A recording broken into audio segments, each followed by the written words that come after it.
think, but it's easy when you're by my side. No point in calling, you just have to see the fundamentals of our life tonight. Cause I've been looking at a photograph of you, and I've been thinking about all the ways you move. This isolation got me feeling like a movie, my love. Yeah, when I wake up, I feel empty, not beside you. My whole life been searching just to find you. This quality, it hasn't got the right to keep us apart.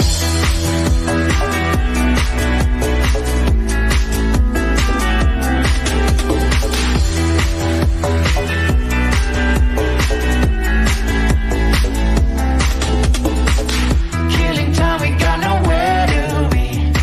You're sending messages I can't ignore. No contemplating, come here close to me. I'm bored at home, can't leave the house no more. But I've been looking at a photograph of you, and I've been thinking about all the ways you move. This isolation got me feeling like I'm losing my love. Yeah, when I wake up, I feel empty, not beside you. My whole life been searching just to find you. This quality, it hasn't got the right to keep us apart.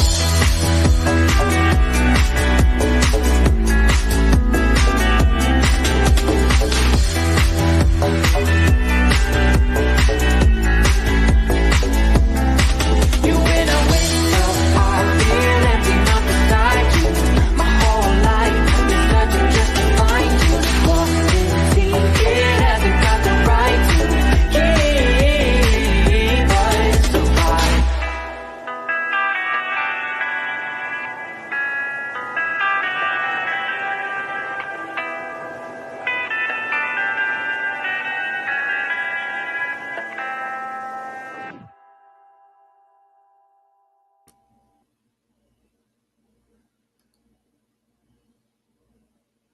Hey, Mars House. Good. I wonder if you saw the active shooter here on the campus at the tech school here. There was two, and apparently, there was an apartment complex right behind it, and it looks like they ran into the apartment complex. I don't know. That's the last I heard, but there was someone hurt in the parking lot. Hey, LB, good to see you. Hope you're doing good. Hope you're both doing good. I was just talking to Mars. We're both in North Carolina, and we had a shooter on the campus at the tech school here. So I've been listening to the scanner all morning and thought I'd go ahead and go live a couple of minutes early and get mine out before Chasing Justice goes live. I believe they're going live at 1:30. So hopefully I can get these updates done, and y'all on your way over to see her and watch her.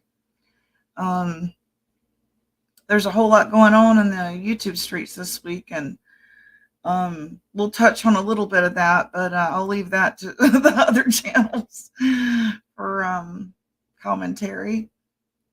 I'll just give my 10 cents, and you can give me back change if you think it ain't worth anything. Hey, Mountain Girl, good to see you.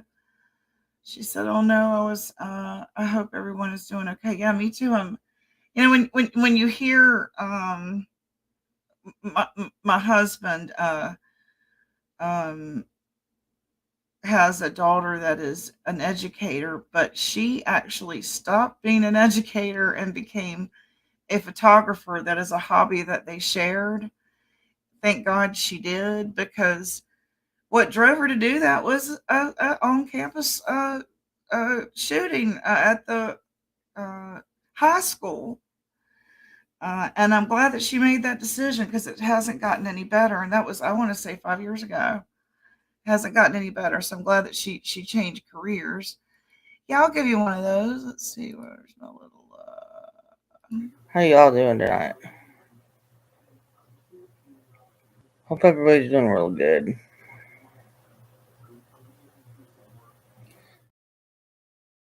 If she ever comes over to my channel, I hope she's okay.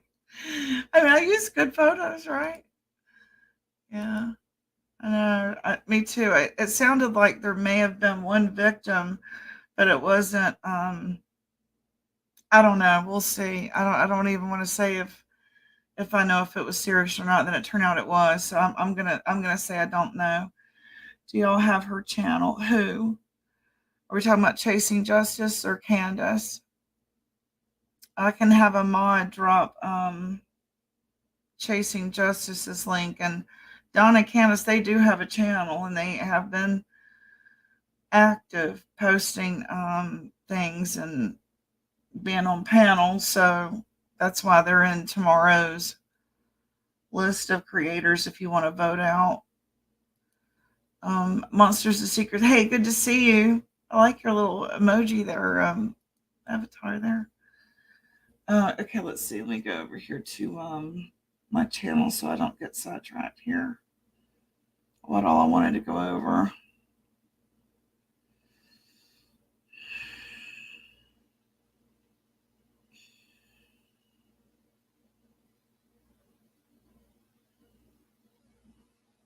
I told you about the active shooter here. That was 1 hour ago on the campus of Forsyth Tech, Winston-Salem, North Carolina. Okay, Cal City Boys trial, the opening statements, if you're interested in reading about it. I posted that. And I also posted, let's see if I can find it here, some stuff I saw on Ray Sean's page. Where are the boys? The opening statement was, we know where the boys are. The boys are gone. And I'll use the word gone. That's not the word they used in court, but subject matter maybe. Okay.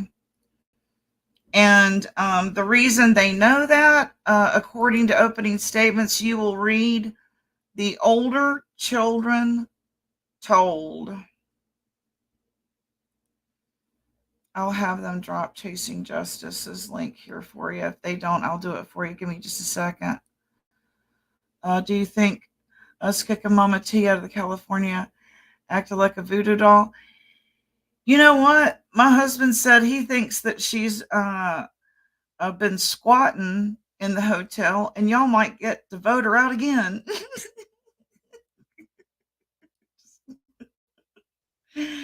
Yeah, I know. And they were related to Rayshon.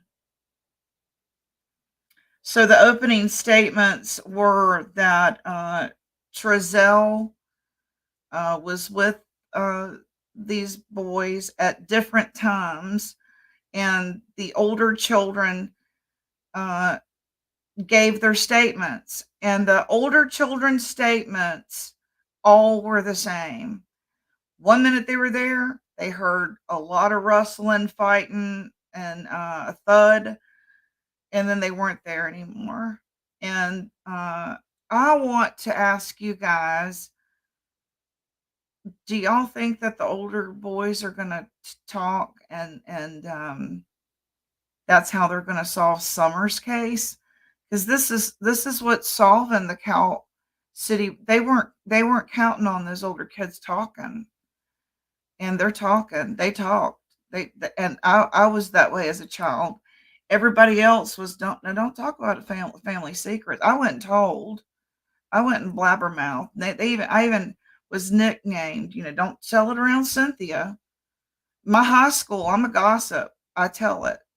To this day, I'll get facts wrong sometimes. I'm sorry, because it's such bullshit.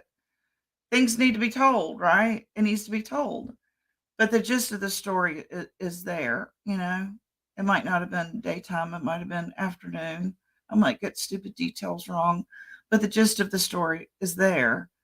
XYZ took place. So it made me start thinking, and I noticed that JLR posted this morning that they are closing in on solving Summer, and to hang in there steadfast that he's, a little close to the details of the story. And y'all, he said yesterday, this is alleged. he said yesterday, JLR on JLR's page, that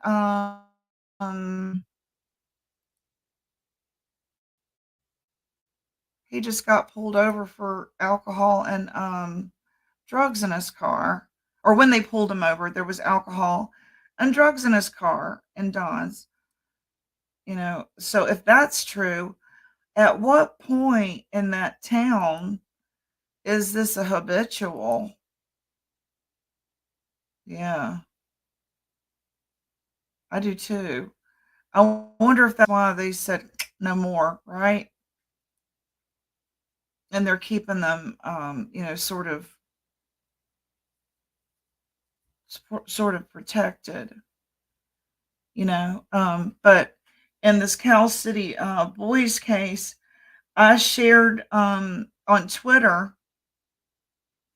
It gives you line by line by line, and right here is one of them that I clipped and saved. If I can get it to pull the hell up.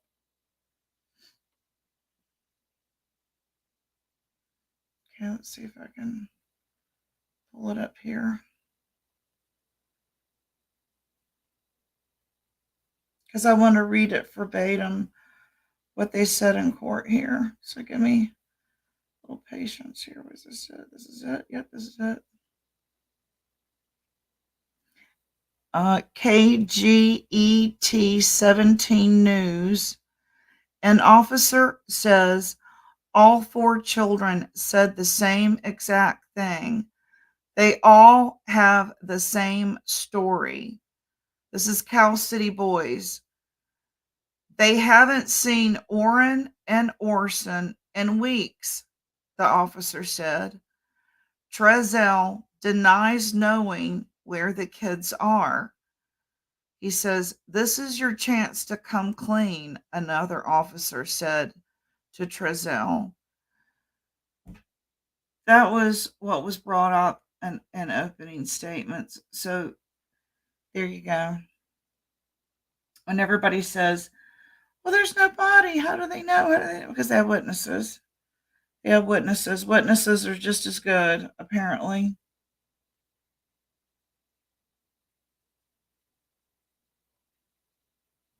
And here was the what I was just saying about the Versailles Technical Law Enforcement responding to active shooter situation. That's on WFMY News 2, if you want to follow that. Okay. Yeah. Okay, so that's the Cal City boys.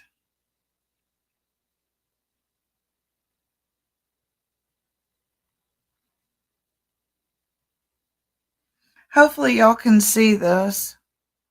Y'all tell me if y'all can see this.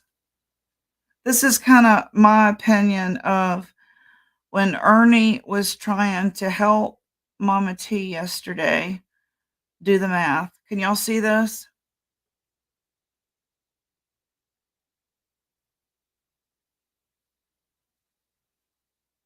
Can you see this?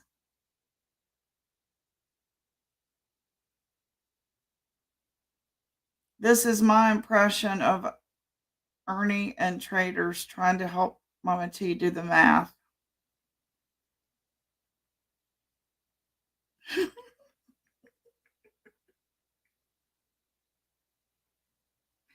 He draws the hand instead of the number 4. See, he draws the fingers. You get me? But LB, I want to say this. I was talking to Jimbo earlier this morning, and I was like, you know what? I was feeling sorry for her. I know it. Slap me, slap me, slap me. But only for a minute, a millisecond, a mini millisecond. Did I feel sorry for her? Okay. The size of an ant. Because I remembered her bragging to me and Sarah on panel one day about being a card dealer at casinos.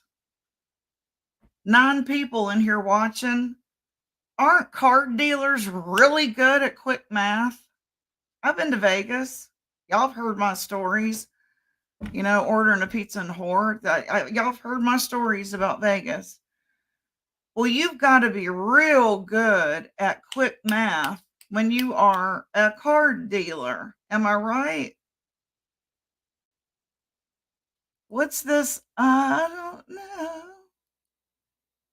I don't know. And Traders is saying she can't use a calculator. Y'all, that was an act, wasn't it? I had to think about it for a minute. And then I was like, oh, yeah. Because I was thinking, what did she used to do? What was her employment? And I remembered it wasn't always nursing. She had worked at those casinos on the Indian reservation.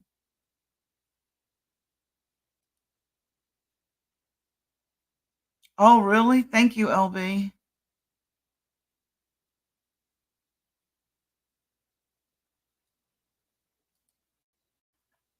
Also felt bad for her. Yeah, I know, right?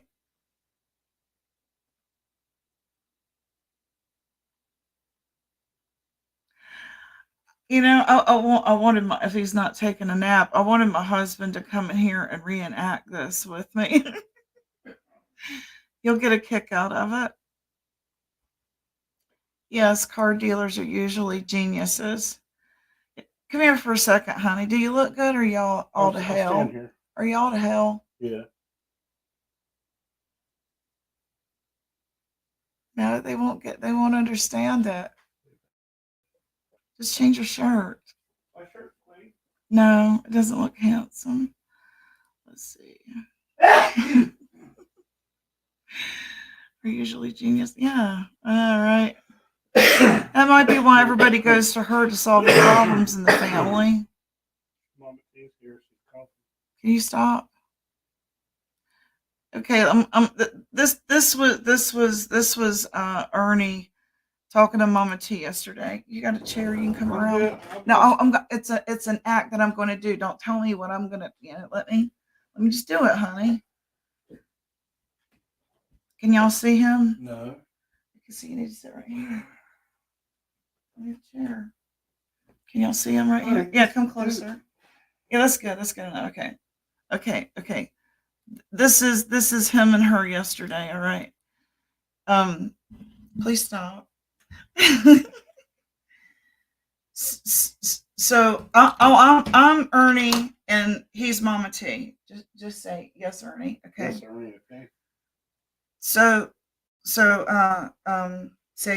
Mama T. You what was the total count there that you made on that whole day that you did this campaign? I call it a campaign.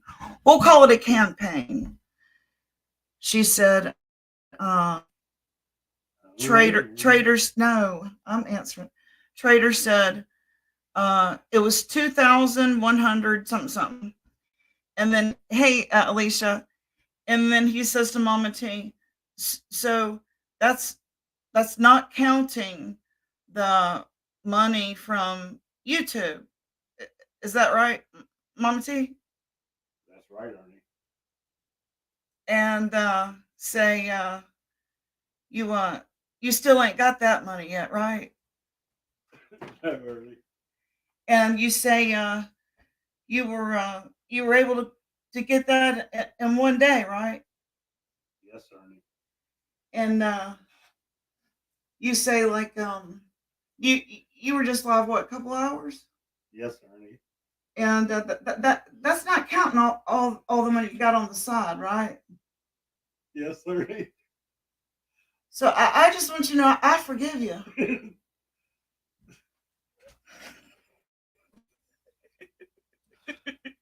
You're nuts. That's how I saw it. I feel violated.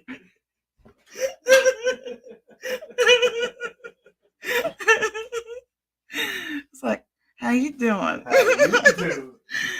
I want to know how you hustle. You and I could be a team, baby. Right? It's gonna be Sonny and Cher here in a minute. Watch. It's gonna be a duo. I just it in the making. I see it in the making, y'all.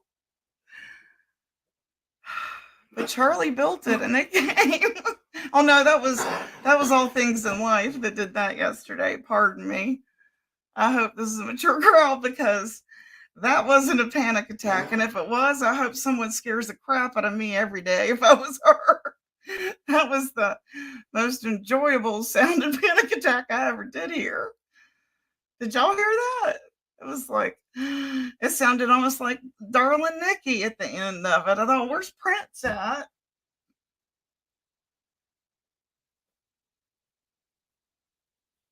Oh, me. Oh, me. Yeah, right. There was some, how you doing? How you doing tonight? Yeah, yeah. Definitely. How y'all doing tonight? Hope everybody's doing real good.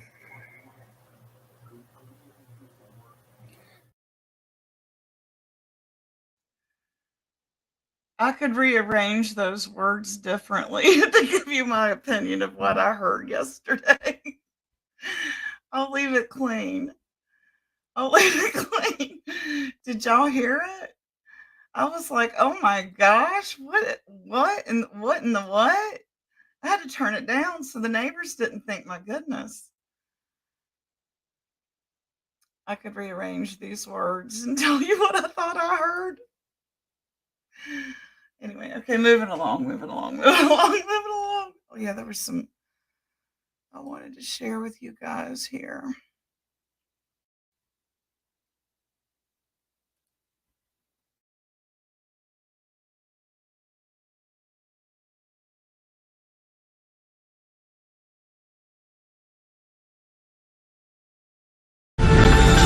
In another courtroom, the murder trial against Jacqueline and Trezell West continued today with a California City police officer taking the witness stand this morning. Officer Brian Hansen testified that he became suspicious shortly after responding to the West's home for a report of 2 missing children. This was in December of 2020. Hansen said he checked the backyard where the West said Orrin and Orson had been playing, but saw no footprints made by a child's shoe. This is not a normal situation, Hansen said into his body-worn camera video that was playing in court this morning. These kids didn't just walk away, he said. The biggest revelation in this case so far came from the prosecution yesterday. Prosecutor Eric Smith telling the jury one of West's other children said he witnessed one of the boys die and said the other later disappeared after a thud was heard one night. Although the boys' bodies have not been found, the prosecution has said that evidence, including interviews with the West's other children, indicates the boys were killed in September of 2020, 3 months before the West reported them.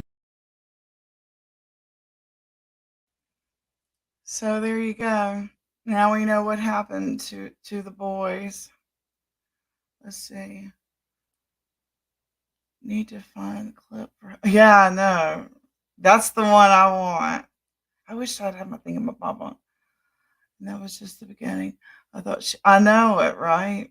It's like, yeah. Meg Ryan was blushing. She ran off. Meg Ryan blushed and ran off. Okay. I'll just leave it at that. So. Yeah, so that was what happened with, and I know y'all. Do y'all remember how the Cal City Boys and Ray Sean became a YouTuber and their relationship with Benny and all that? Do y'all remember that? Do y'all remember all the hoopla around that? And I think it was No Thanks Investigates. If not, it's interesting, intriguing. Go back and check it out. It was a heck of a case that came close to home to those YouTubers. And a terrible ending. You just never know who people are.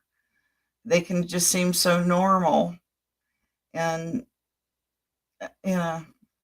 That's all I gotta say. I mean, I'll have the panic. Yeah, I know, right? I'll order a couple of those and a cigarette. I remember it's been a while. Yeah. I'll just leave that at that. I don't want to get into any gossip about that because you know, I don't know anything. But Ray Sean, I think, became a YouTuber because of those boys, and so I follow him. Watchman Steve covers the boys too. Yeah, so if anybody else is also Court TV, you can listen to it. You can't watch it. I don't know why, it's California, but you can listen to the audio. I'll post that link at the end here. Let's see.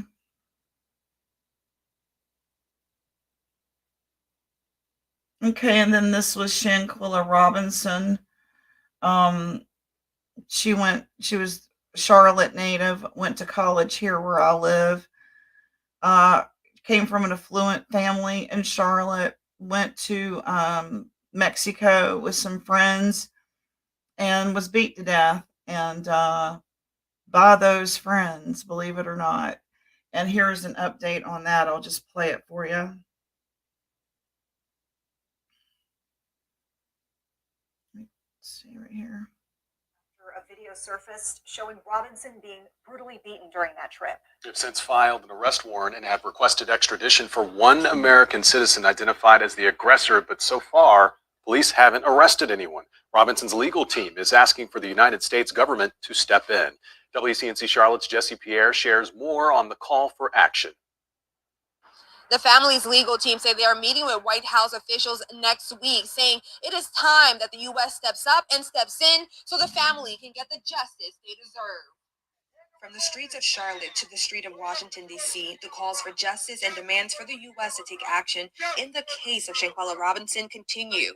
It's been 5 months since she died in Cabo, Mexico. Justice delayed could become justice denied because every day that dissipates, every moment that dissipates, witness memories fade, physical evidence dissipates. Suann Robinson, the family's attorney, traveled to Mexico herself for answers. She said Mexican authorities told her this case is a priority for them. One of the witnesses, one of the personnel then was brought in, and they watched the video and identified the person attacking and beating Shanquilla Robinson. And that person was named as the aggressor by the Mexican authorities. Mexican authorities have filed an arrest warrant and extradition proceedings for the aggressor identified, but no one has yet been arrested. Robinson says they want the U.S. to intervene to either extradite the person identified or ask for a concurrent jurisdiction to do their own investigation. Only the United States highest office, the president, the Department of State, really has the authority to do those things and has the authority to say to the Department of Justice, to say to the head of the FBI, you need to prioritize this case. So that's be careful where you travel. So that's that. What else was it here I was going to go over with you? Real quick.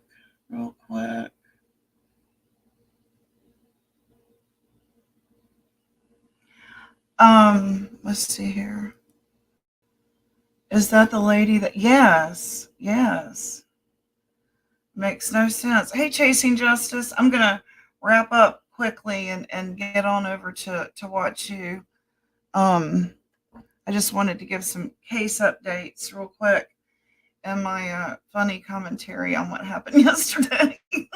So, you missed my reenactment of Ernie and Mama T. You'll have to go back and watch that. He was sort of kind of giving her one of these. Where's it at? This is him. How y'all doing tonight? Hope everybody's doing real good.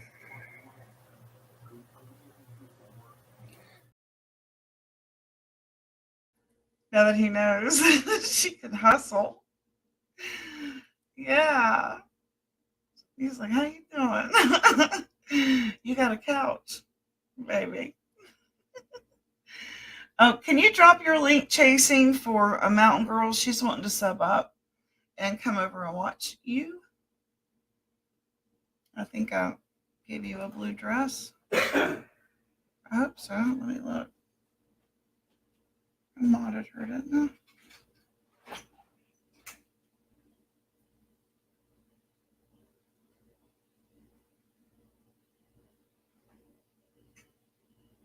Oh, wait. Here we go.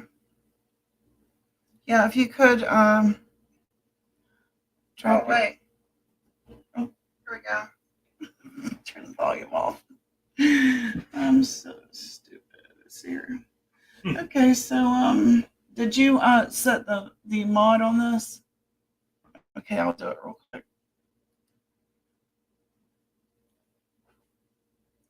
So I go to YouTube.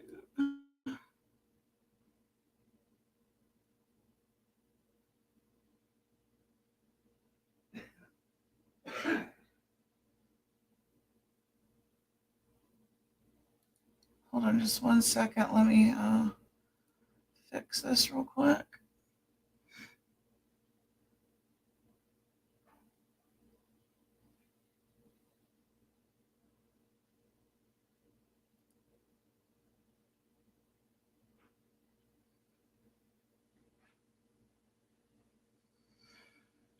Let's see. Boy, our internet moves so slow. Are you on? Is that why it's moving so slow? Yeah, you didn't turn the monetization on. You didn't hear me, did you?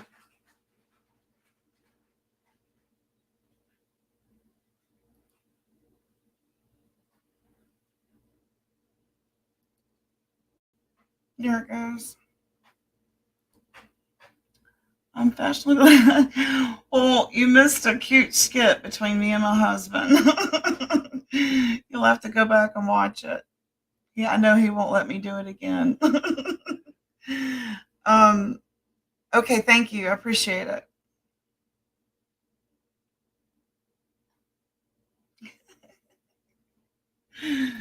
Okay, let's see. What else was I going to go over real quick? There was a couple more cases real quick.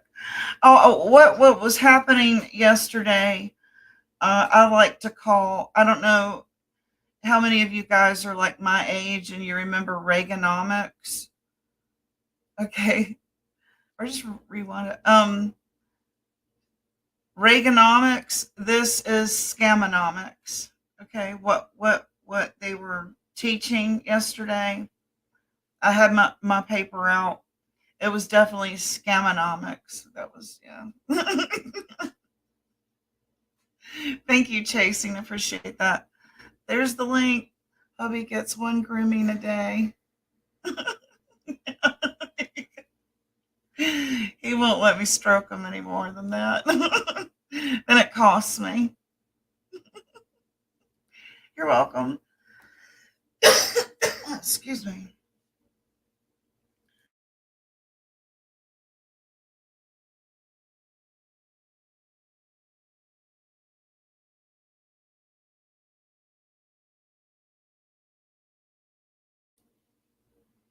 He never silent. What we were talking about yesterday was because the way I vote people to be evicted from the trashy motel on Fridays. Darn. Sorry, y'all. Hold on a minute.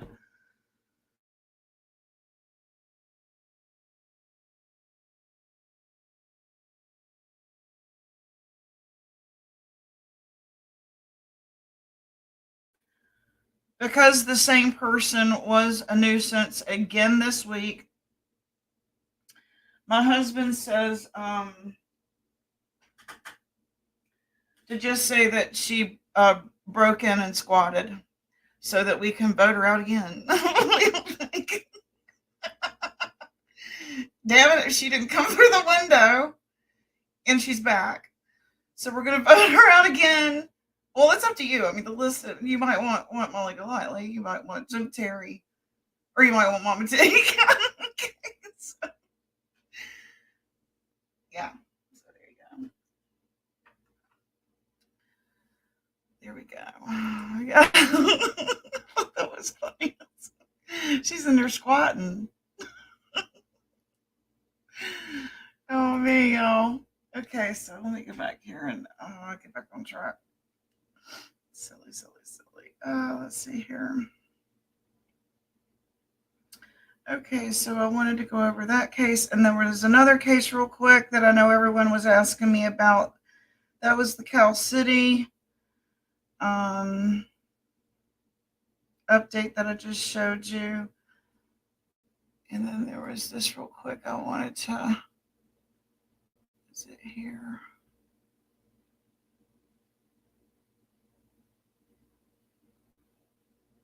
Okay, I got the Cal City.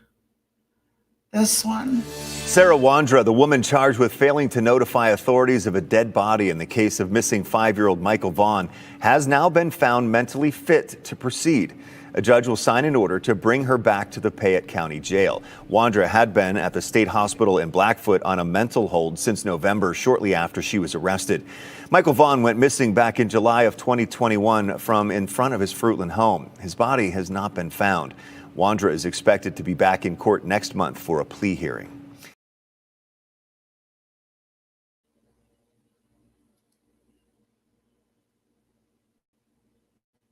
Okay, so that's Monkey Vaughn, if y'all have been following that. So she has been deemed competent finally. Hopefully we'll find some answers. Answers about, and then I told you about Shanquilla Robinson, Sarah Wandra.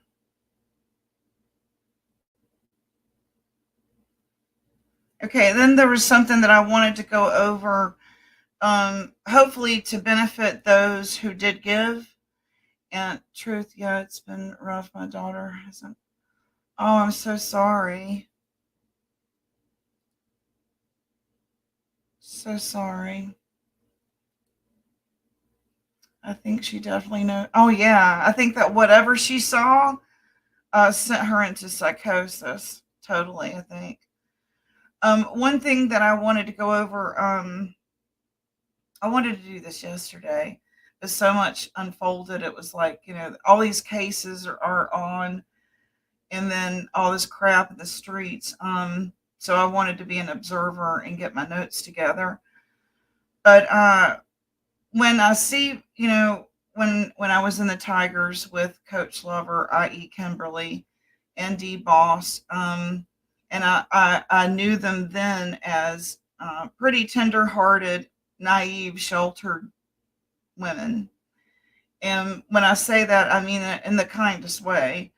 But I feel like they're easy targets for scam artists, or to be taken advantage of, even if not on purpose. And so I wanted to share a quick little video. Hopefully I've got it uploaded, about stop setting yourself on fire for those who would watch you burn.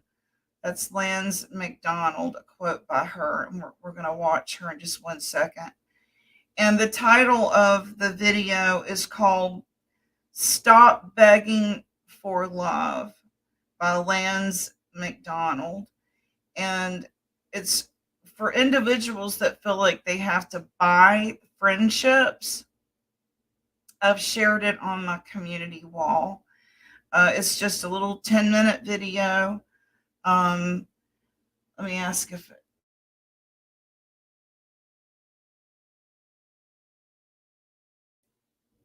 I don't know if you got me a clip or not, but the gist of it is like panting after someone to love you for acceptance. And I'm guilty of that.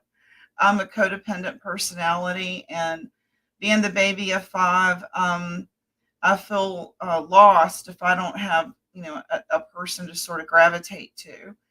And here on these YouTube streets, I've been let down quite a bit. The people that I thought I could gravitate to wound up letting go of my hand. and when I wasn't paying attention. And so it seems to be dog eat dog. Everyone is out to protect themselves and look out for themselves, and you better be looking out for you. 360-degree view, because those that you thought were your intimate, close friends turn out to be fair weather friends. They're only there if the masses say it's okay to like you, and they're only there if you're popular, and if you're doing what everyone else is doing, and if you go rogue and walk to a different beat drummer, you lose those friendships, or you thought were friendships. But then you see that they were just shallow friends. They were just on the surface to make it look nice. But if it really came to it, they ghost you a lot. And so you pick up on that. And for me, at 52, going on 53, I kindly just bow out. I start ghosting them back. And I'm going to do it unapologetically now. And so in watching this, I thought, gosh, there's so many of us here that it's almost like we're buying friendships. Didn't we learn anything in high school about that? I did. I remember getting my job and buying everybody breakfast. And when my paycheck was gone and bought everybody breakfast, they moved on to the next person. And I wasn't cool anymore. It was somebody else that was cool that was going to buy them breakfast. So there are a lot of fair weather friends that are reminiscent of that. And so just trying to keep perspective that you're here as an entertainment outlet, and use it as that, and go about your normal day. Getting too vested emotionally in these relationships will leave you crying a lot and feeling lost, and got gaslit, and feeling like, was our relationship even a real friendship? And you realize that it wasn't, that it was superficial, because they ghosted you when the crowd moved on to the next popular chick in high school. Right? It is so much like high school. I'm so glad that I know what I know now, and I was a popular chick in high school, and I can pick up on things like that. And I know what I'm seeing, and I know I have a different perspective than I did back then, maybe. But being an observer and an intuitive thinker, I'm taking a step back, and I'm saying, "Oh, okay, she used me. I get it. I'll move on," and I won't come here necessarily looking for friendships anymore. Maybe I'll just come here, do my Oprah gig, and go about my day. And that's pretty much what I think I'm going to do, because I've been kind of like, a couple of times it's been, dang, wow, okay, I'm not who I thought I was to that person. So I need to stop putting so much emphasis and investment in relationships that don't have a return. And like that Lauryn Hill song, she says, "Who do I have to be to get some reciprocity?"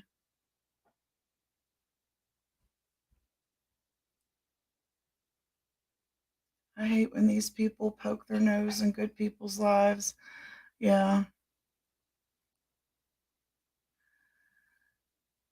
All the ugliness. Yeah, isn't that the truth? Truth hurts, yes. Now it's off to a gazillion dollar doctor's appointment. I'm sorry. Good luck, Mars. I'm praying for you. Hey, Lynn. Cindy says, just popping in. I'll catch up. No, as usual. Really good stuff. Thank you.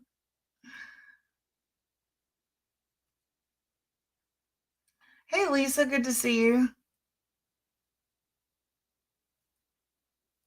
I had to abandon a few friends, close friends that were fair weather friends. I still make friends, but I'm very picky, and thank God I have good intuition. There you go. You know what's sad is that we have to be let down because we're, we're the type people that we are, that we do want affection. We do want to find a friendship, and we really aren't introverts. But bitches and hoes make us introverts, right? It's like, man, I ain't gonna trust another bitch or hoe. I'm serious. I'll get a dog because it's ridiculous.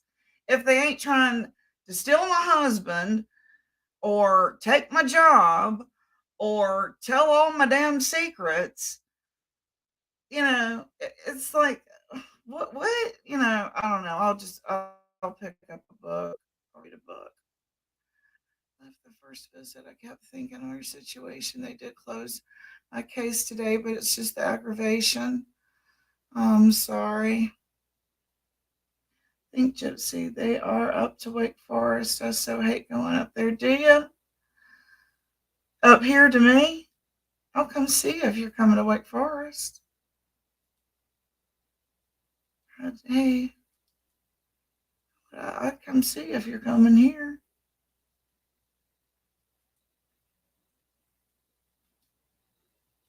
I don't let people get that close to me, so I'm getting that way. I'm getting that way. And it's so funny because it's like, oh, so-and-so, so sweet. And it's like, what the hell am I, bitch? Right? It's like, well, no wonder. No wonder we're bitchy, Mars, yeah? It's like, no wonder. Isn't it? Yeah. It's the truth. You go April 3rd. I'm going to put it on the book.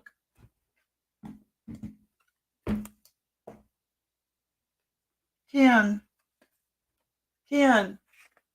Thought he's in here. Must be the cat. Find me a pen that writes.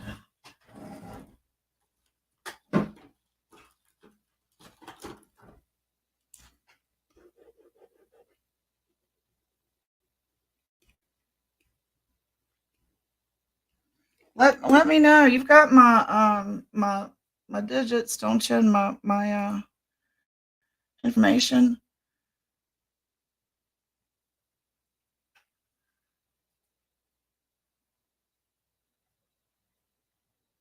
I understand. So what else was I going? I'm trying to remember. There was so much I wanted to go over before. Anyway, hopefully I can play this without getting a copyright strike. If I do and I go dark, I'll come right back up live on another stream.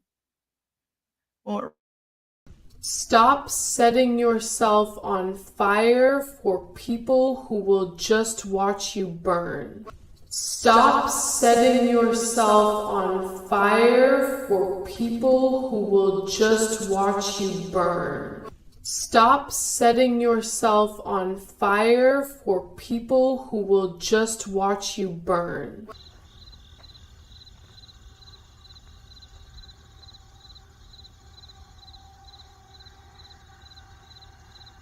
Today I want to talk about why we do not beg people to love us or to stay in our lives. And this directly translates to not settling for people who do not deserve us. Some of us may not even know that we're doing this or what begging for love actually looks like. So I'm going to explain where this comes from, why we do it. So I want to begin with a quick exercise to start off this video. I want you to picture your most successful self.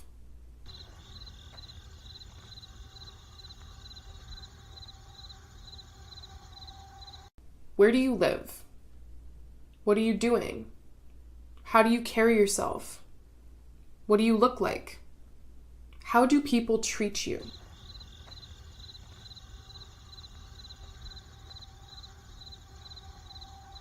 Now let me ask you this while you keep that successful self in mind.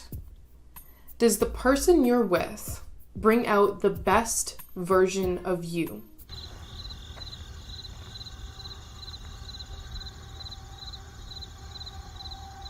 the version of yourself that is on the road to becoming that successful person that you envisioned? Are they providing you with enough room to grow and evolve, or are you too preoccupied catering to their needs?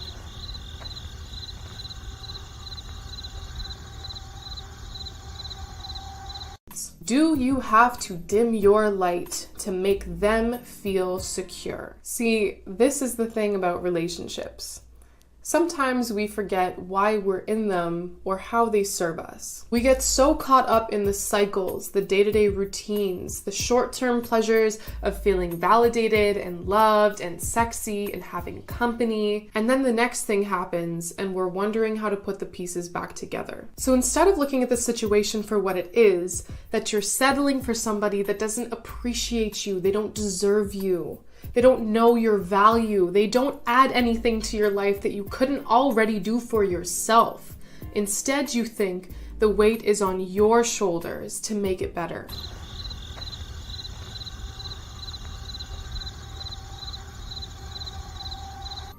Maybe if This is my husband's annoying attempt at trying to edit this whole video, and I'm not going to put you through it anymore, but you get the gist of it. So that's the, hey, Constance, that is the video that I've got unedited on my community wall if you want to watch it. I think that, what does it say? I really like Gypsy. I can't always be here because I'm in England, but oh, thank you, Lynn. I appreciate you saying that. Thank you. When I see a lot happening in the streets and I see everybody's all over at another channel or they're all talking about it, I don't bother going live because like there'll only be like 3 people who come, and so I put it off and I try to combine it all in one big show. So I appreciate you saying that. I'll come live more often if I know someone will come. I feel this. Yes, I know, right? Not just like, husband, wife, but definitely our close female relationships or platonic relationships that we have. It can totally be one-sided where it looked like, she was constantly buying stuff for Mama T, Kimberly, that is, or sending her something. And she would talk so condescending to her. I thought, my gosh. And one of the shorts I made yesterday, it's a compilation. I hope you understand that. It's a compilation of where she was just, I couldn't believe it. One minute she would not admit she was lying, Mama T, that is. And then in the next minute in the compilation I made, she wouldn't acknowledge, appreciating her friendships. It was Jody saying to her, "You talk so condescending to us when we just ask you a simple question. Hey, do you have a receipt?" When you're the one that said you were going to give us a receipt. And you act like, how dare you ask me for a receipt? And the compilation, went on as such. And so it's like, when you have a friendship like that, it's one-sided. It's always about them, and you feel like, what's wrong with me?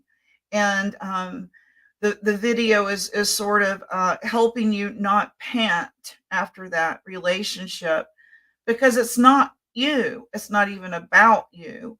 It's their issues, their brokenness, and stop thinking and internalizing and it's got to be me. There's something wrong with me. And it took me years of therapy and reading books and self-help and falling in love with myself to know that that's their issues, not mine. And I don't need to carry them, and I don't need to fix them, and I don't need to add them to my baggage. I got enough to check, you know?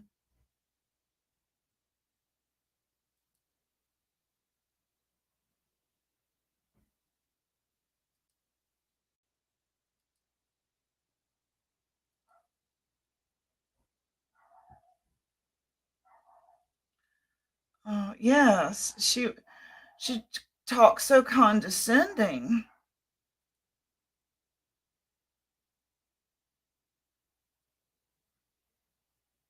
Hmm. 41 years. She's hurt me for the last time, I hope, because I really do love her. But see, it's a one-way street. I have had relationships like that my whole life. And not to sound stuck up or anything, but like kind of being king of the nerds or something. I would have friends that had a hard time meeting guys, hey, let's go do something. And I'm sitting there talking away, and venting and spilling my beans. And they're looking around the room to see if guys are noticing us because I'm there. And I remember saying to her, "What are you doing?" She's like, "Go to the bathroom and fix your hair or something. It's not working." And I'm like, "What's not working?" She's like, "You're not attracting the guys like you usually do. Something's wrong. Go fix your hair. Go take your hair down or put more lipstick on or something." I was like, "Are you using me for a guy decoy?" It's like, you haven't heard anything that I just said. And I was like, "Okay, I'll go fix my hair, put on more lipstick." I was like, "Am I being prostituted out to get you a date?" And at the time I thought it was kind of funny, but now I look back at it and it's like she got married, never called me again. It's like I think she used me to find her a husband, I guess. I don't know. No one ever asked Ernie for a receipt. She never expected to be asked for one. I don't really know anything about Jody, but when she told Mama T that she would pray for her, that broke my heart. I think they go way back. Yeah, she needs an intervention. I totally agree with that. And it sounded like they were giving her a financial intervention yesterday. And I don't know. I don't know if it helped. Yeah, she did. Jody over there calling Mama T on the carpet, yet ignoring Ernie's scamming ass. Lost all respect for her. But she sees him like this, almost like he's her son. He can do no wrong. Y'all know moms like that. "Well, he's so cute, isn't he? Isn't he cute when he's acting up? When he's being bad, isn't he just so cute?" Y'all know moms like that. "Well, it wasn't his fault." And they always make excuses for them. Those kind of moms. Bundy had a mom like that.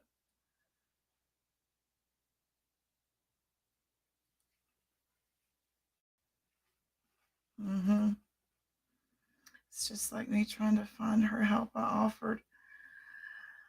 I think she needs like intervention, y'all, like in every aspect of life. But if this is all she's known, and this is a family tradition, then this is her, and if she's hustled all her life, which let's say, as I mentioned in my skit earlier with my husband, she's doing pretty damn good at scamming these streets, ain't she? That's a lot of money. I want to know, what's the grand total. They said that it started a year ago when she had COVID. What's the grand total? Could it have bought her a tiny home? Could it have bought her a one plane ticket out the hell out of Butchtown? I mean, we ain't getting no. If you're in an abusive relationship, now's the time to figure out a way out.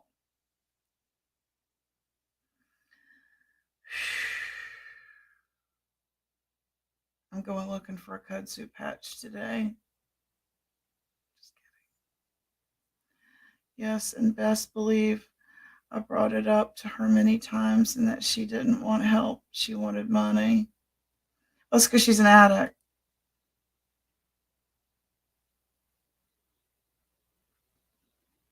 I don't care what she says.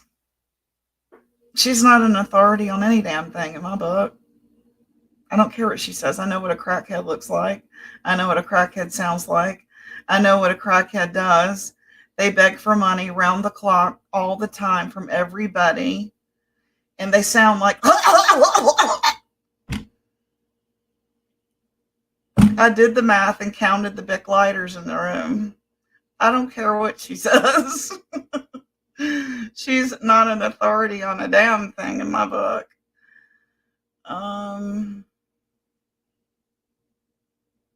Yeah. Pointing that out to her, I had basically the same thing lined up for her that I had. Same major hand. I usually offer emotional support, but I can't with Mama T. She sure turned on all of us. It's because we didn't have any money. We were no good to her. And we called her out on her shit. She didn't like that.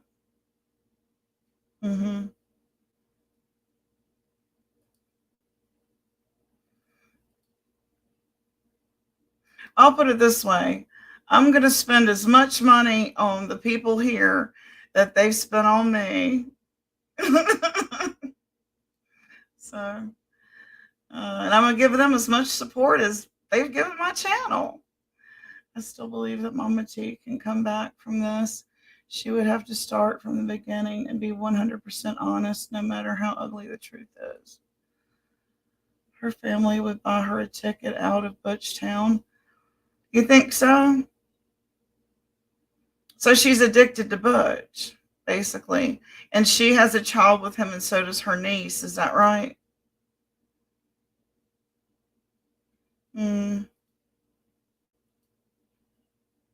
Yeah. But, I'm going to argue with you on that a little bit. I think that she is probably addicted to opioids too. But my daughter was addicted to opioids, and I thought she was hardcore addicted, and she didn't beg for money like that. She only needed like one or two to get her through a 24-hour period. This woman is begging like a crackhead. That's a crackhead. Okay. I've lived with a crackhead, and I've lived with someone on an opioid addiction. That's crack. Just saying. That's crack. The phone constantly going off. That's crack, y'all. Yeah, sorry. I got my allegedly up here. I'll take her to court. In my opinion, hell yeah, that's exactly like Bubby. That is exactly like Bubby. Coughing all the damn time. Looks like God hell. And yeah, that's exactly what Bubby looked like. Yeah. So, I mean, there's you allegedly. I don't care. Walks like a duck. I'm going to call it a duck. That's crack. The mood swings? She might be on both, but definitely there is some crack in there. That is crack, crack, crack, crack, crack.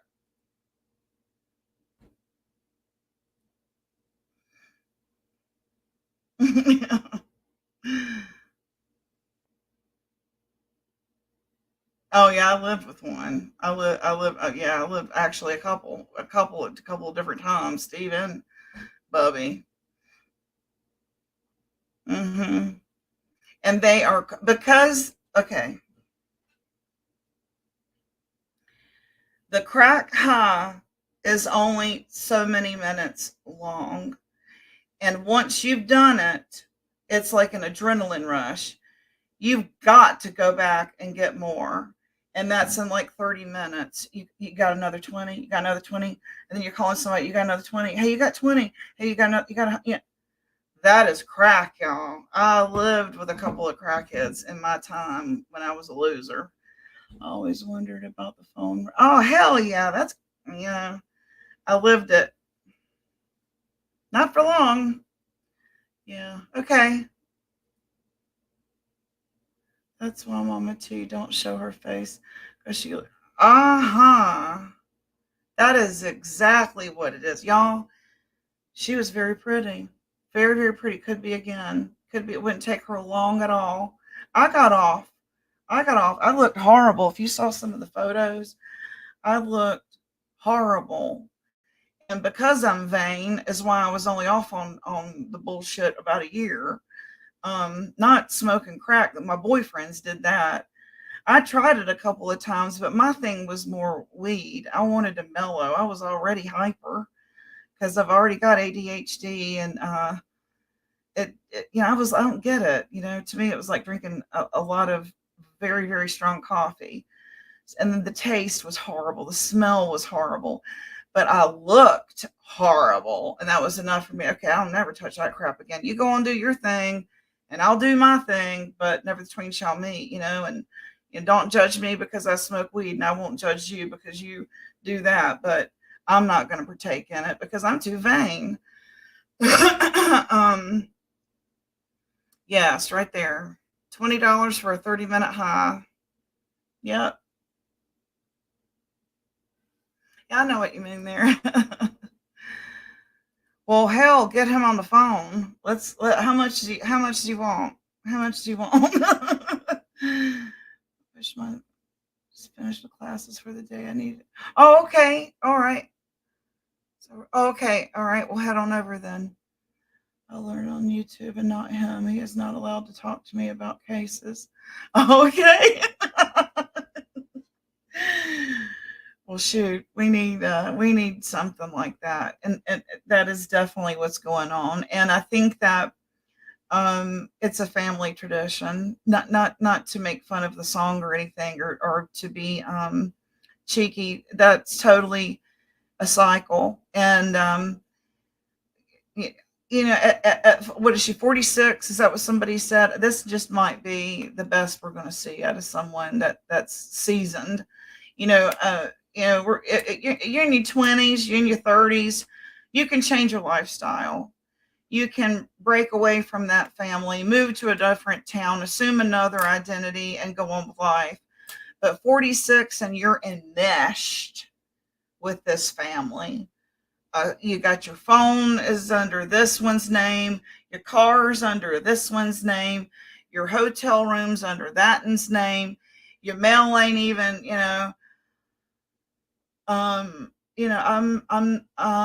that's, I don't even know what to say. And, it makes me start thinking about my own self. And I'm thinking, when the time comes and I'm a widow, would I be able to go back to being a single mom and take all this on again? And I panic a little bit. I have to admit, I panic a little bit. It's a lot when you think about it. That's okay. Thank you for coming and always showing support. I appreciate that. I think, when I was in, corporate America, and I was a secretary, or even when I was, senior exec assistant, we had an old shit folder, and it was a binder, and it was like if everything went wrong and the plane crashed and all the senior execs were to pass, we had an old shit binder where we went to, and okay, this is who we call, this is what we got to do, this is where the passwords are found, this is where this is at, and this is how you run the business if there's a skeleton crew, senior exec wise. Well, I started thinking to my husband, I said, I need that. I need an old shit folder. So if something were to happen, because he had a heart attack a couple months ago, if that were to happen again, I don't know where everything's at. You handle all that. I need, a go-to binder. Okay, this is who you need to call for this. This is what you need to do for that. And I think that everyone should have that. If you're in a relationship like mine, where I have my role as mom and he has his role as dad, and they don't commingle much. There's not a whole lot of on-the-job training as far as I'm concerned when it comes to going over there to his computer. I don't know where shit's at over there. So this has put a lot of things in perspective for me. At 53 years old, I'll be in June. and he were to pass on, could I be the head of the household again? You know, with a big gulp in my throat, a DUI under my belt, and I'm afraid. I'm scared. I'll be honest.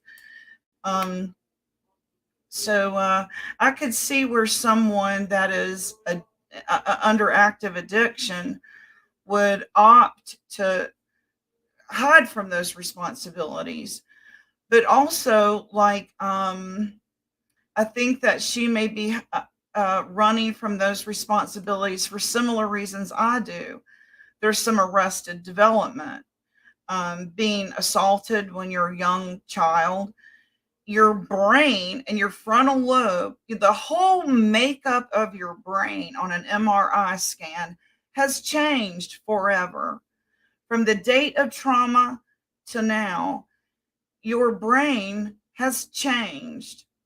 And that's another reason why I'm passionate about, you know, being here and talking about the cases and this sort of thing, is because people think children are resilient, and that couldn't be the biggest lie I've ever heard. Look at us. We are a nation in pain.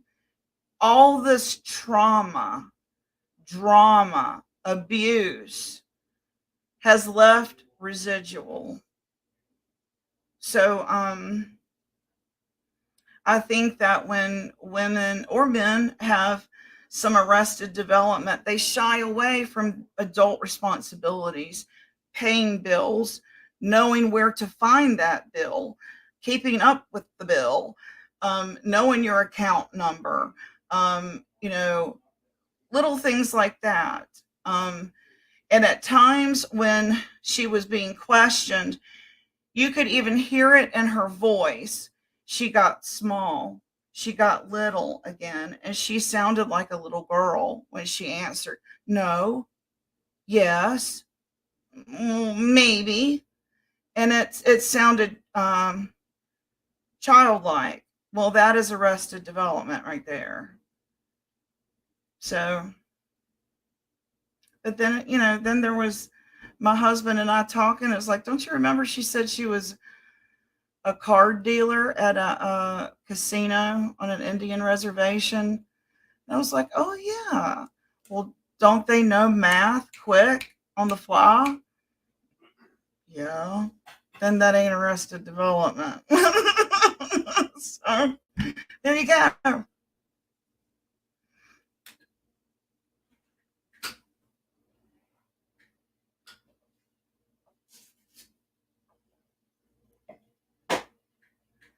Yeah, I thought that was kind of a cop out. Yeah, I'm not sure why that was brought up.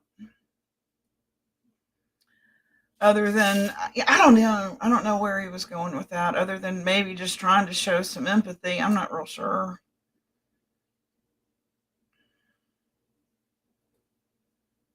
I think we all need that folder, and not only for ourselves, but for those around us.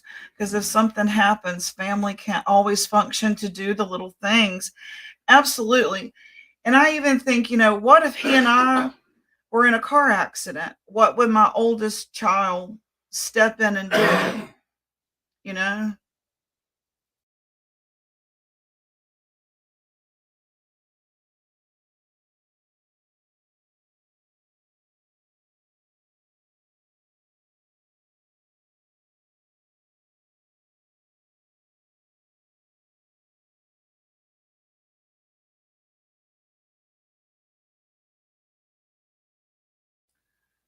Hey, good to see you. Okay.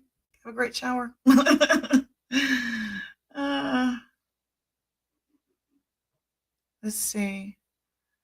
Her niece is your child's half sister, and your sister. Huh? See, that's what I'm talking about. That's like that's going deep. You know, there's definite, like, they're enmeshed. She's probably the main decision maker for everyone. And I'm gonna tell you why I think that is. Because she was a dealer at a casino. They can think, right? They're decision makers, quick on the fly decision makers, but they can also work a table How you doing? Come on, put your bets up, blah, blah, blah. Well, isn't that what she does constantly on here? She's working the room, right? Hustler. So she's been hustling her entire life. That's why she's good at it. And she's making $2,100 every 2 weeks, right? So,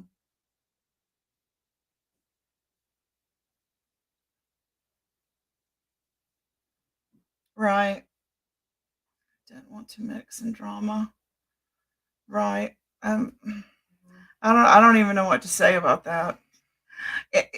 You know, if they really think that might be, even just the slightest might be happening, then they need to pull this off this platform and go have an intervention, right?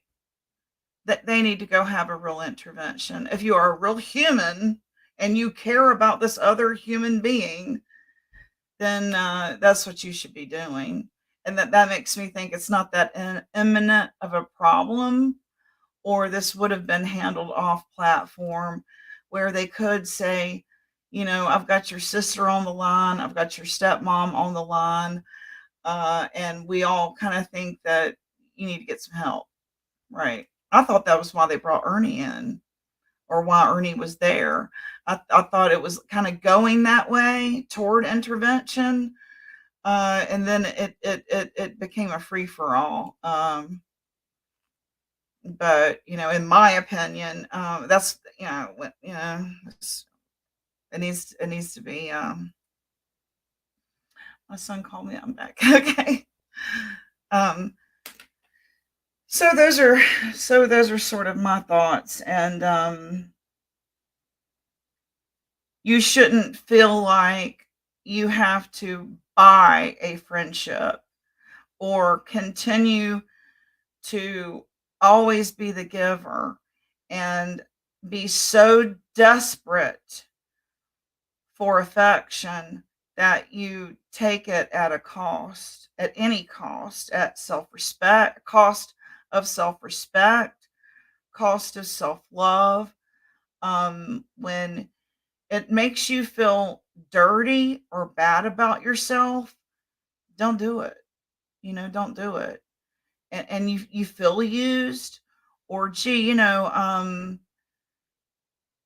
don't come around anymore, since XYZ, you know what I mean? Kind of like she did with Nicolene.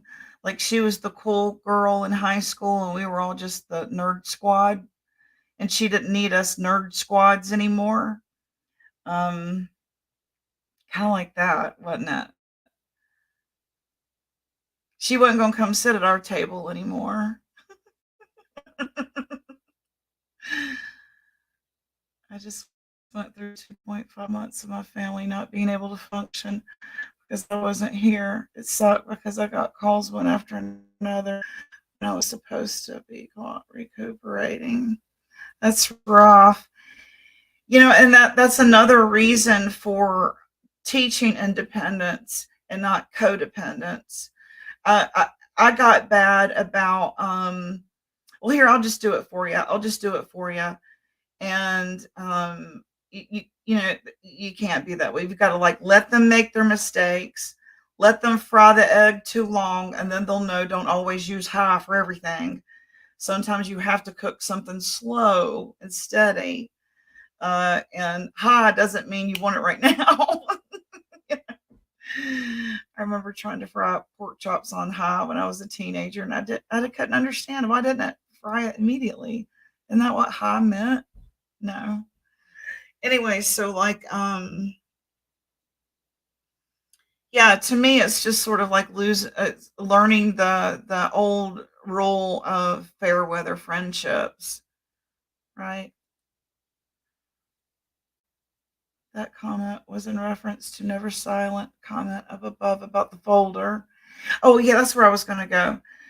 Yeah, this folder should have, passwords, and also your what is it called? Right to live. If you want them to pull the plug on you, this is where you would put that article, or information about if you've already gotten funeral arrangements made, all that, everything from the password to, whatever, the mailbox or whatever. My kids are very independent. There are still some things that is just customary for me to do, even with the ones out of the house. The older ones are more needy than the ones at my home.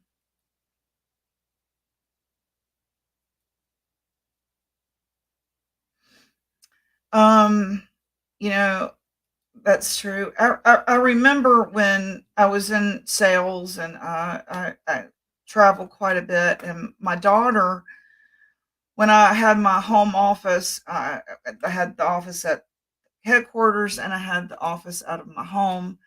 She helped me a lot, and our voice is very familiar. And so she could answer the phone for me, or she could take messages for me. And so when she was, preteen, I want to say 13, I started, this is how you do.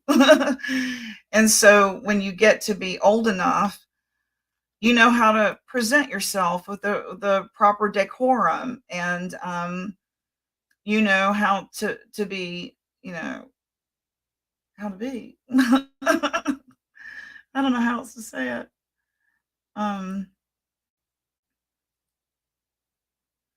Finally back inside and the computer been listening. Oh, I'm good. Good. Well, so that was pretty much what I wanted to talk about was I got you back up to date on the cases. I gave you my opinion on the Mama T thing, the made up receipts and stuff like that. In my opinion, I have to wonder about all that, because if you were a dealer at a casino, you know things like this. And Traders was throwing numbers at her, and she was just doing this, right? I think there's some arrested development going on there, where she is like this to adult responsibility. And if I think she becomes independent, that means that she loses her codependent relationship with her children and her husband and her father, who have been enmeshed in her life morning, noon, and night since the beginning. You don't change someone in their 40s like that, I don't mean to say that you can't change. You can't. You can. But I was willing to move. I left town. I literally, that day, my mom and my sister and my daughter said, "Mom, we want you to go get help." I got in the car and I left. And I said bye-bye to Gaston County and hello to Winston-Salem, Daymark. And I got myself help. And I didn't care that I was leaving people behind, because I was no good to those people, sick. And that meant a brand new grandson. The day he was born, they all sent me up here to rehab and to get my shit straight. And 1 year later, I sent for my daughter and my grandson. So it can happen. The sad thing is, I'm sitting here thinking, what is the grand total from a year ago when they said she had chronic COVID to today? Everyone laughed at me when I had those ideas about the what you call, not the single wide, but the tiny house. And we find out that her dad does have land, and he does rent things out. So why isn't she renting something from him? And if there's land, why didn't they just, take one of D Boss's tiny homes and put them there, or go in together? And what I'm saying, if there is will, there is way. I can't stand someone who says, oh, well, I can't. Well, we can't. Bullshit. You can. If there's will, there's way. You wouldn't believe some of the things I've come out of. Situations, scenarios, knots, and Christmas lights. It can be done. If there's will, there's way, right? You can always find an excuse if you want to cop out, right? Hey, Jackie Blue, good to see you. There must be a reason why her family won't help her. Well, I thought that they tapped into why, yeah, good to see you. Okay. I thought that it had something to do with the stepmother, but then we find out that the stepmother isn't even with dad anymore. So, and like I was telling people yesterday before yesterday when I was live, when things weren't going right for my husband and I, and we wanted to get a fresh start, we decided to sell everything in our house and we put it into a little Pathfinder and we packed it up as tight as we could with our belongings. And we drove until we found water and it took us to Atlantic Beach. And we lived there for about 4 years. Why is it so difficult for some people to move? That is the last state I would live right now during this economic crisis. And if one moves, all moves, then so say it is, right? Get your wagon and stick and bandana and make it happen, because it ain't going to get better. There ain't nothing available in California, and the crisis there is horrible. All you got to do is Google it. Or even Nick Johnson has some great videos. Nick Johnson, he does, he gets out and he'll take you to it and you get to see all of the city, not just the pretty parts. He takes you to all parts of the city. Nick Johnson on YouTube. And you'll see Sacramento and how bad it's gotten, and San Diego, the great places that I used to go do sales. LA, part of my old territory, and you won't recognize it.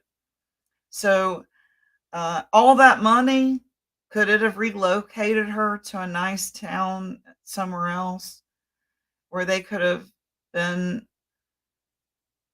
what I mean? Just my thoughts. Just talking. Yeah. My dad likes gypsies. Yeah. Good to see you, Sassy Mamacita. So does anybody want to come up and before I end this and give if anybody wants to vent, I don't mind. Y'all can come up here and vent and tell me your opinion on it all if you want to.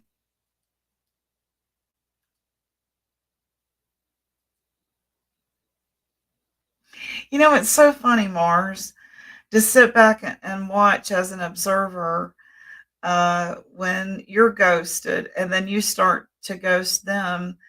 It's like, and they're chasing after the new girl on the block, the newbie.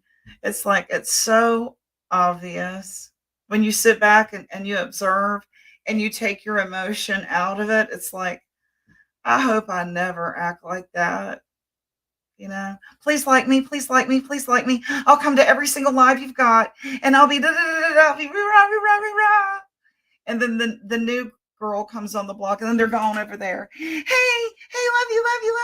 Oh, I'm gonna be at every one of your lives. And then the new girl comes on, and then they leave and they go over there. Hey, and it's like, you don't love me, right?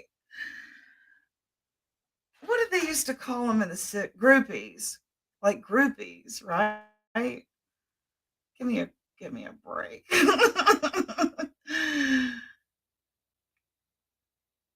I don't want to exactly. Exactly. It's so obvious now that I'm like not emotional about it anymore. I removed myself and I'm just kind of sitting back and watching. I'm like, I'm good. I'm good. I'm not even going to chase after that friendship anymore. That wasn't a friendship to begin with. Anyway.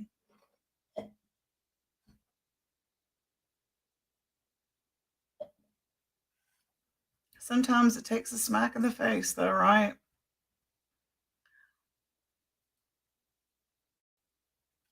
I do too. Hope we can meet up Monday. I'd love to sit down face to face with you. Me too. Yeah, shoot me the info and I'll try to make it happen. I'll see what we got going on. Yay! See, I think it's good for everyone that Ernie backed away from YouTube. A lot of people realize there's no real battle here. You want to know what I think about him backing away from YouTube? Thank God that it let some other YouTubers break out of their shell.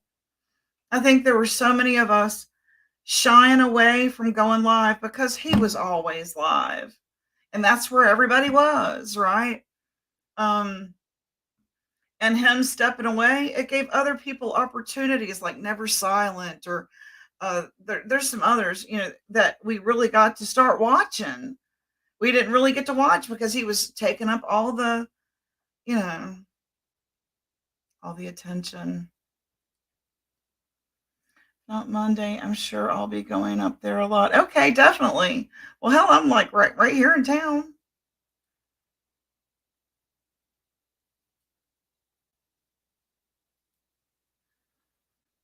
So glad that creators like you are more active. It's one, I haven't been the last 2 days because it's like, or the other day, like when I was live, there was 8 people in here.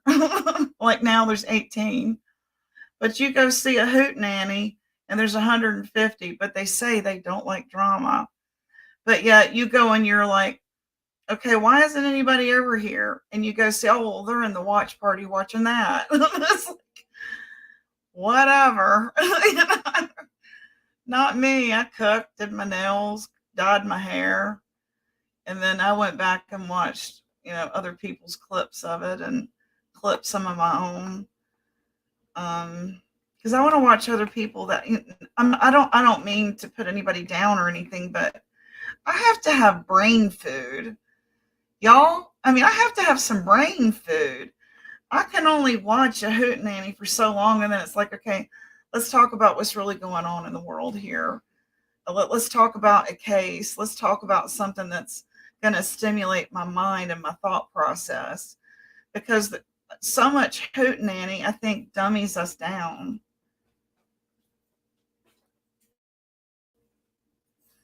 Yes, we do resell. We do. I just sold a rug the other day. Yep. I need to go picking again this week. Definitely.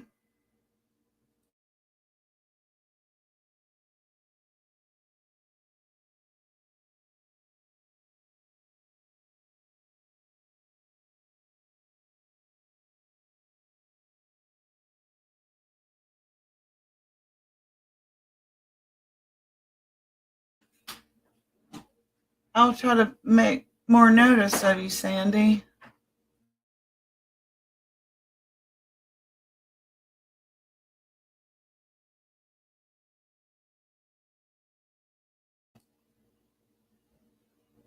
Oh shit, sorry, didn't mean to drop my microphone. You're allowed to like do so much yard selling a year. There's a dollar amount. Check in that, yeah. I don't like ship and stuff like that. I just do it from my house, like a yard sale page that I have on Facebook. It's called Carolina Pickers Yard Sale Page. It's local.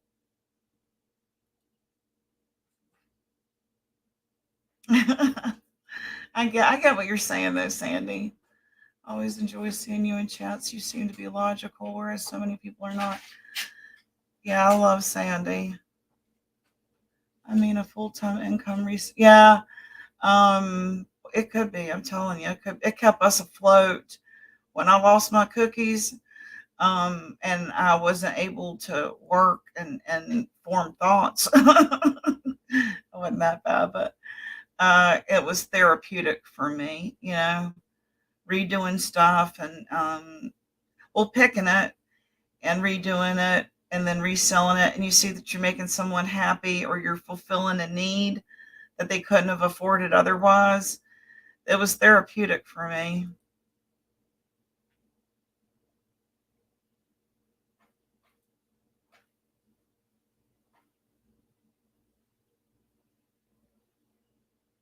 Yeah, I am blessed to be from the town I am because our curb picking isn't like it is in other cities. I'm blessed. We have some very nice areas that are upper class, upper scale because of the hospital and the colleges here. And those areas, you're really getting some really interesting name brand top notch stuff. So I've been blessed. My husband's even gotten a sailboat. We got a canoe. You name it. You wouldn't believe the stuff that we have come across. Hell yeah. Hell yeah. I consider it recycling or upcycling. I'm keeping it out of the landfill over here. So, and everybody needs. So there's no point in filling the landfill when there's need. They chuck stuff out just because. Yeah, I see that a lot here. Like the women, they'll change their curtains and all that kind of stuff. They'll wash it and launder it, put it in a bag, and put the size on it for you. I mean, really, really good people around here. So I'm blessed. Yeah.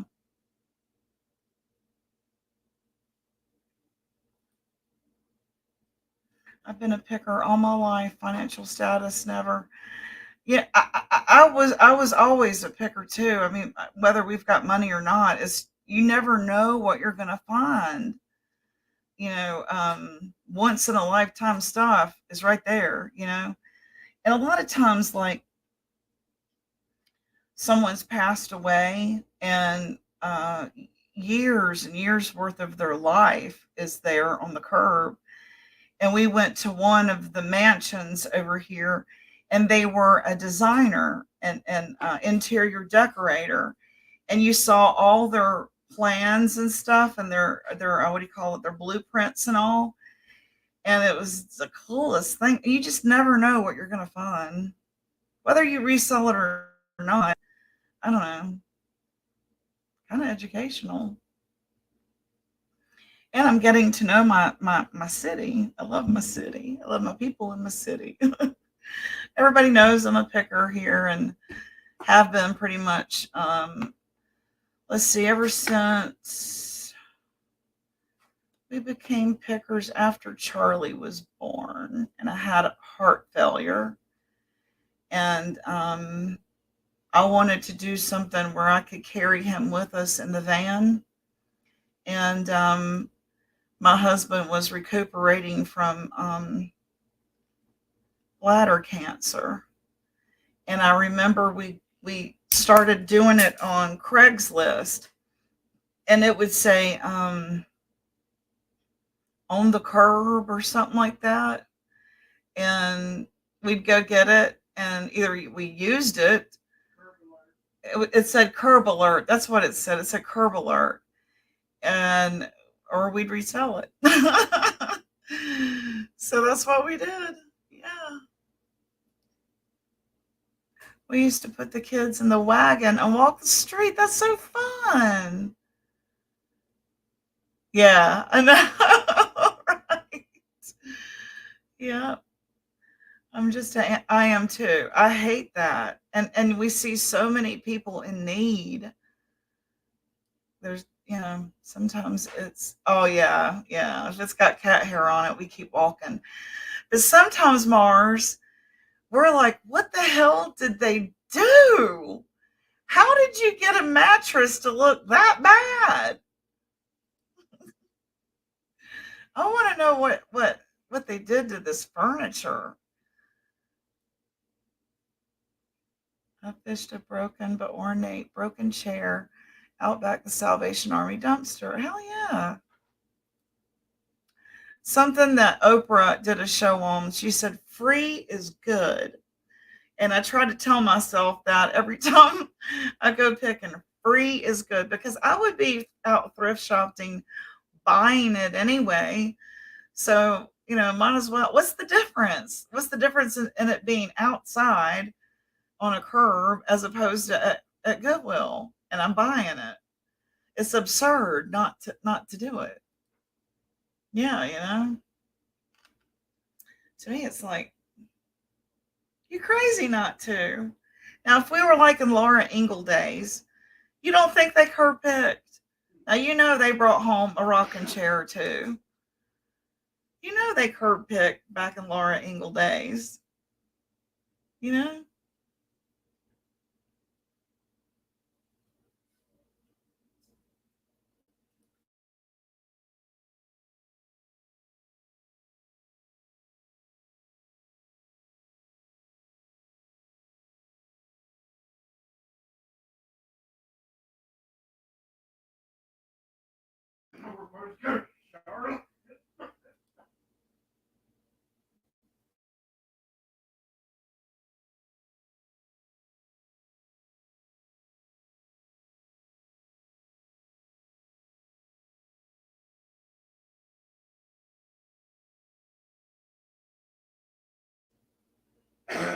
Only had one old man come after us with a rifle once.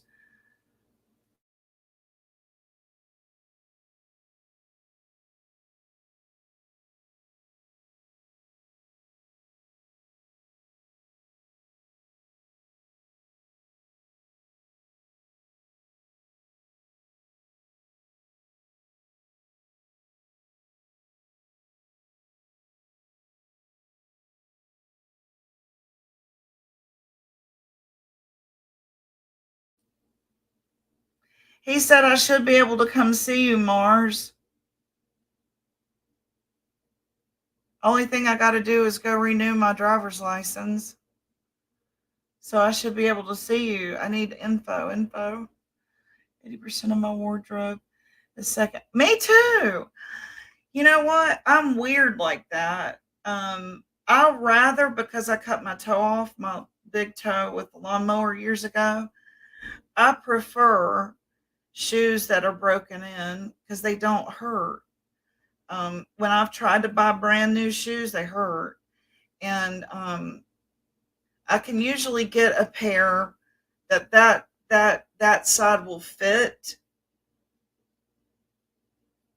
Can you turn on the air? I'm over here sweating under these lights. Yeah, I can come see you, Mars. Okay. Okay, awesome. I can, I can either, she's sick, honey. So I'm probably going to meet her at the hospital.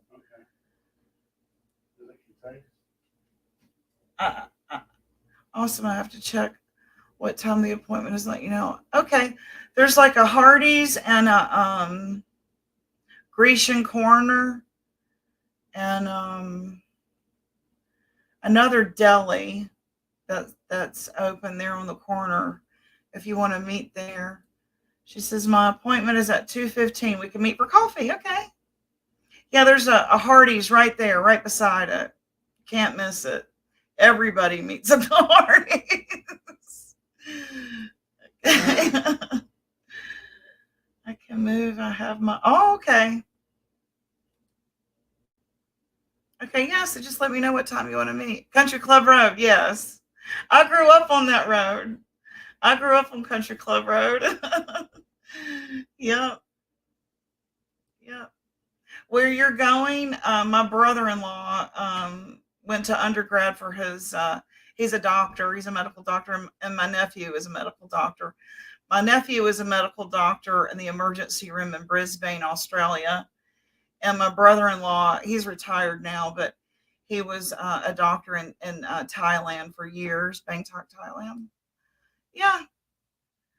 Did you get my email about Florida a few days ago? No. At let me see, at the Gobble House or Cynthia?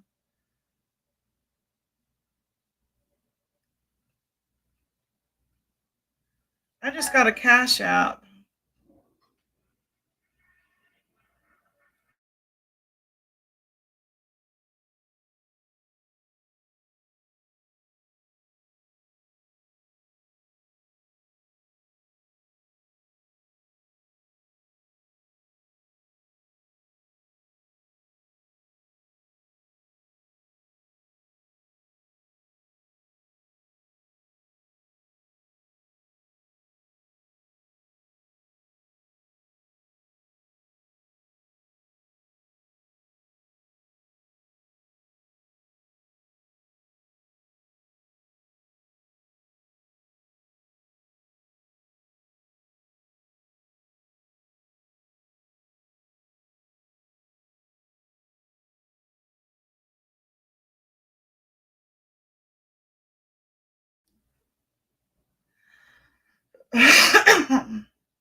I'm looking, Sandy.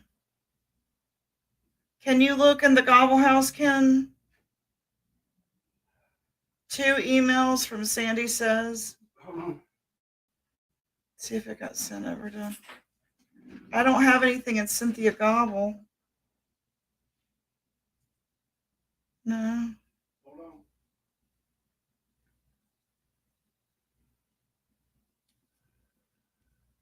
He's looking in his. We are thinking about going to where'd you say we were gonna stay? Daytona? Yeah. And then go driving over and see my dad. So I'll have to come see you too. I love meet and greets.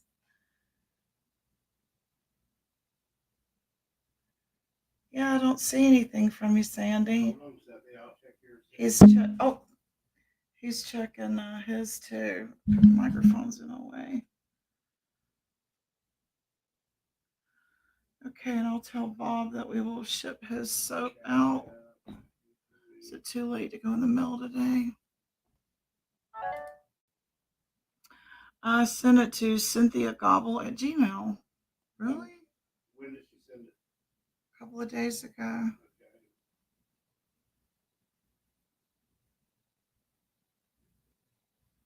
Okay, Mars, I got that. I got that. Definitely will. Absolutely. Okay, let's see here.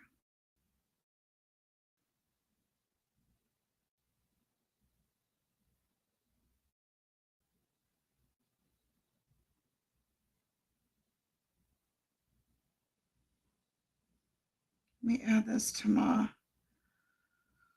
How do I add it to my contacts? Contacts, create new.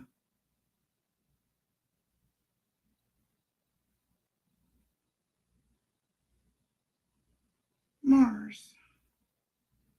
Awesome. Save. All right, I got you saved there, Mars. I'm back to the 24th. In your Maybe they went to spam. Okay, let me look. Gmail.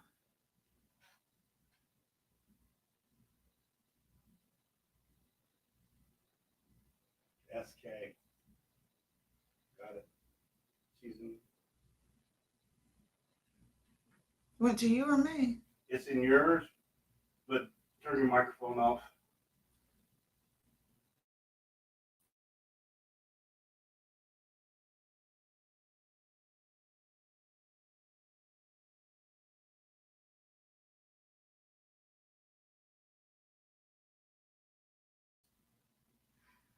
Sandy, I did get it, and I'll read it as soon as I get off of here. He's moving it over to my primary. He found it in spam. You're right.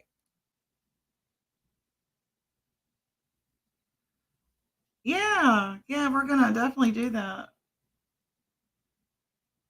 Okay, definitely. All right, I'll do that real quick. Let's see, go to Mars. It's hot in here.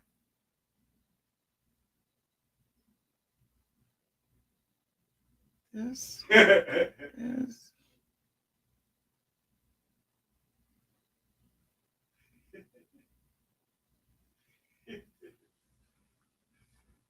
Yeah, that's a funny message she sent you too.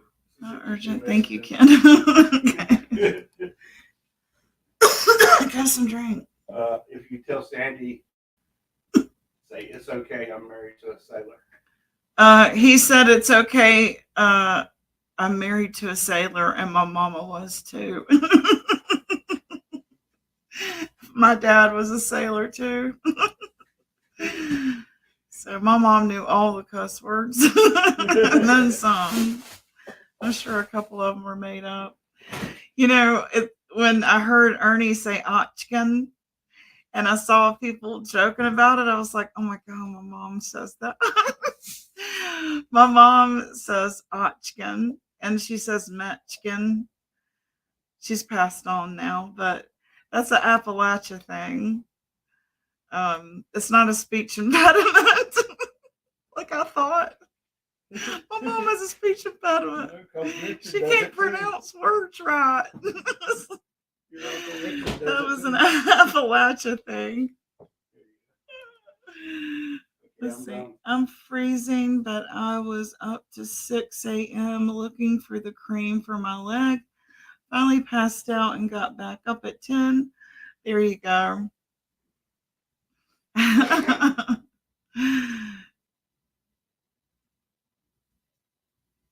Yeah, that's a cool channel. Yeah.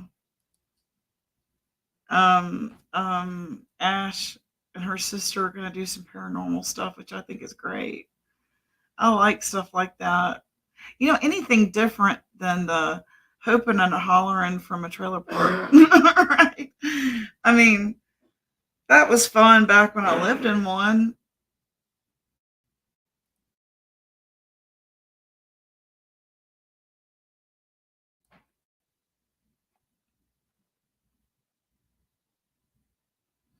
You know what you could do? Ken.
Sorry about that. We're packing up the last little bit of soap for Bob and Lori so that I can make some more soap. Right?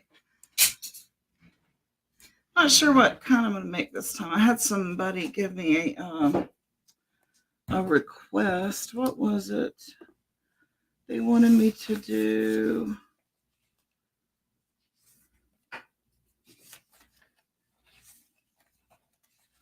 cucumber melon, and one of them apricot seeds in it. I don't know about that one. Yeah, I can do we'll do something sort of Eastery, right? Yeah, then you're like, that's like what we used to do when we watched Unsolved Mysteries, right? Get all creeped out and then too scared to go make a sandwich. You go get it for me.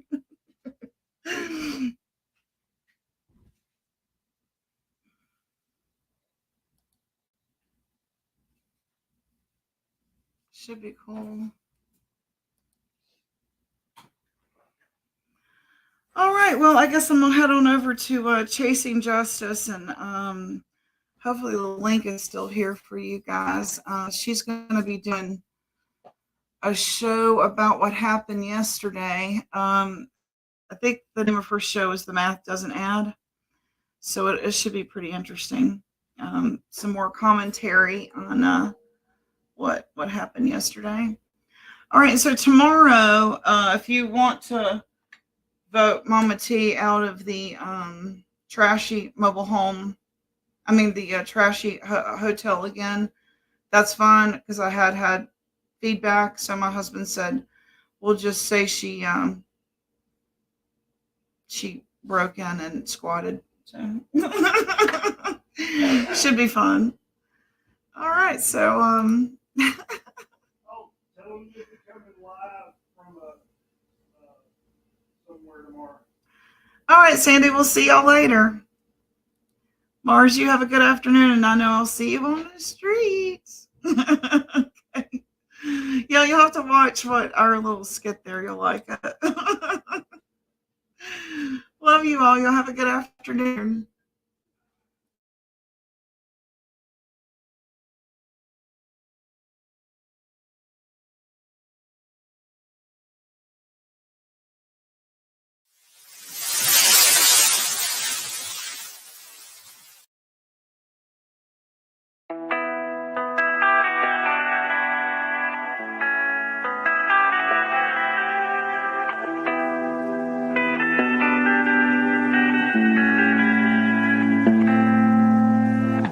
Life is harder than I like to think, but it's easy when you're by my side.